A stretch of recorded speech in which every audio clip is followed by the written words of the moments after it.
नमस्कार। हिमालय की गोद में पता है, एक ऐसी पुरानी परंपरा है जो प्रकृति के साथ एकदम एक सुर में चलती है।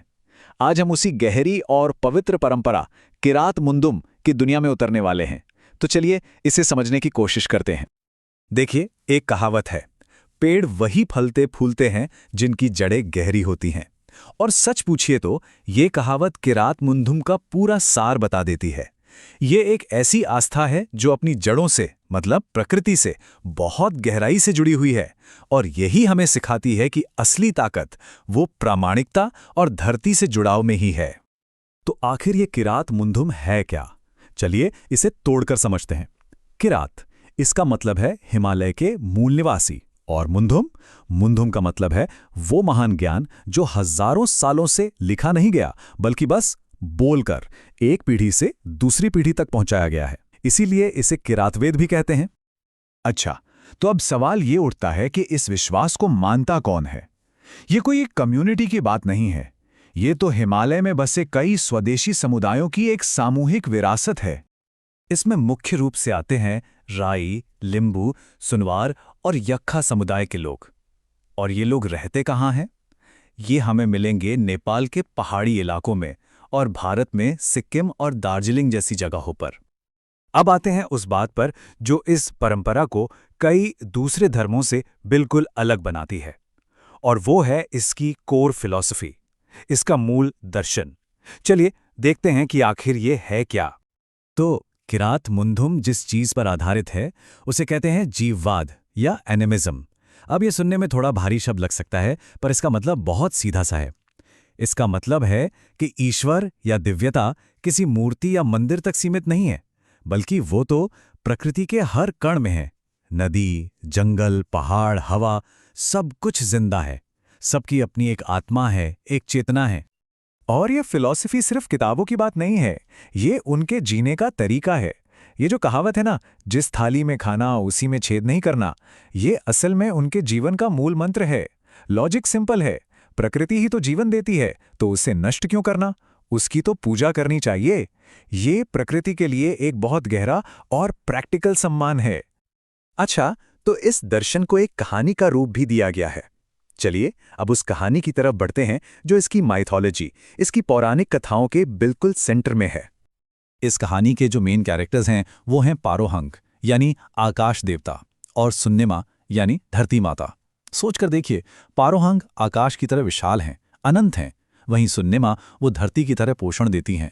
उनमें धैर्य है, एक पुरुष एक स्त्री, एक आकाश एक धरती, और इन्हीं दोनों के बीच का जो बैलेंस है, जो संतुलन है, वही पूरी सृष्टि को चलाता है। तो पारोहंग और सुन्नेमा तो हैं ही, लेकिन इनके अलावा एक और बहुत महत्वपूर्ण देवी हैं, युमा सम्मांग, खासतौर पर लिंबू समुदाय के लिए। वो इन्हें अपनी दादी माँ या फिर अपनी सबसे बड़ी देवी के रूप में पूजते हैं। चलिए अब जरा जूम इन करते हैं। ब्रह्मांड की इन बड़ी बड़ी कहानियों से हटकर ये देखते हैं कि ये आस्था लोगों की सबसे पर्सनल जगह, उनके घर में कैसे निभाई जाती है। और यहीं पर एक बहुत ही यूनिक बात सामने आती है। किरात परंपरा में पूजा के लिए कहीं बाहर किसी मंदिर में जाने की जरूरत ही नहीं है। क्यों? क्योंकि उनका सबसे पवित्र स्थान, उनका मंदिर, उनके घर के अंदर ही होता है। हर किरात घर की रसोई में आपको 3 पत्थरों से बना एक चूल्हा मिलेगा। इसे कहते हैं सामखालुंग। और ये सिर्फ खाना पकाने के पत्थर नहीं है, नहीं, ये बहुत गहरे सिंबल हैं। इन्हें माना जाता है पूर्वजों का निवास, परिवार का दिल, और यहीं से पवित्रता और आशीर्वाद मिलते हैं। हर शुभ काम की शुरुआत यहीं से होती है। और एक कहावत है जो इस बात को और भी पुख्ता कर देती है, घर का चूल्हा ही स्वर्ग बनाए। मतलब मान्यता यह है कि अगर घर का चूल्हा पवित्र है, उसका सम्मान किया जाता है, तो परिवार में हमेशा सुख शांति रहेगी। स्वर्ग कहीं बाहर नहीं ढूंढना है, वो तो घर में ही है। तो घर से अब जरा जूम आउट करते हैं और पूरे समुदाय पर नजर डालते हैं। देखते हैं कि कैसे पूरा का पूरा समाज प्रकृति की बदलती रिदम, उसकी लय के साथ एक होकर चलता है। इनके 2 मेन फेस्टिवल्स हैं, उम्भौली और उंधौली। और ये सिर्फ त्योहार नहीं है, ये पहाड़ों में जिंदगी के साइकिल को दिखाते हैं। उम्भौली ये होता है गर्मियों में, जब लोग खेतीबाड़ी के लिए पहाड़ों में ऊपर जाते हैं। और फिर आता है उंधौली सर्दियों में, जब वो अपनी फसल लेकर घाटियों में नीचे उतरते हैं। ऊपर जाना और नीचे आना। सिंपल।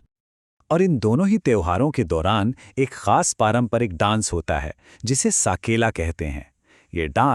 ये सिर्फ एक डांस नहीं है, ये इस गहरे कनेक्शन का एक जीता जागता सबूत है। ये दिखाता है कि इंसान और प्रकृति दोनों की धड़कन एक ही ताल पर, एक ही धुन पे चलती है। तो ठीक है, ये सब तो पुरानी बातें हो गईं, लेकिन आज की मॉडर्न दुनिया में इस प्राचीन परंपरा की क्या जगह है? क्या ये आज भी रेलेवेंट है? चलिए देखते हैं कि ये आज भी कितनी जिंदा है और शायद हम सब के लिए इसमें क्या संदेश छिपा है। आंकड़ों की बात करें तो दुनिया भर में करीब करीब 13 लाख लोग आज भी किरात मुंदुम को मानते हैं। ये नंबर ही बताता है कि ये सिर्फ इतिहास की किताबों का हिस्सा नहीं है, ये एक जीती जागती आस्था है। तो ये लोग हैं कहाँ? ज्यादातर मतलब करीब 71% नेपाल में रहते हैं, उसके बाद लगभग 23% भारत में हैं और बाकी 6% दुनिया के अलग अलग हिस्सों में बसे हुए हैं। अगर हम सिर्फ नेपाल के ऑफिशियल आंकड़ों को देखें तो 2021 की जनगणना के हिसाब से देश की कुल आबादी का 3.17% हिस्सा किरात धर्म को मानता है। तो हाँ, ये नेपाल में एक महत्वपूर्ण माइनॉरिटी कम्युनिटी यानी अल्पसंख्यक समुदाय है। और आखिर में हम घूम फिरकर वहीं आ जाते हैं जहां से बात शुरू हुई थी, जड़ों की बात पर।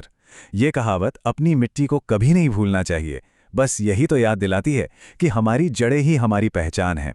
अपनी मिट्टी से जुड़े रहना ही हमें बैलेंस में रखता है, हमें पूरा बनाता है। तो किरात मुंदुम का सार यही है, प्रकृति का सम्मान करना। लेकिन आज की भाग दौड़ भरी जिंदगी में जहां हम सब कंक्रीट के जंगलों में रहते हैं, हम प्रकृति के इस गीत को कैसे सुनें?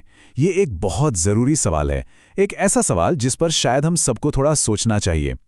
इसी सवाल के साथ आज की बात खत्म करते हैं।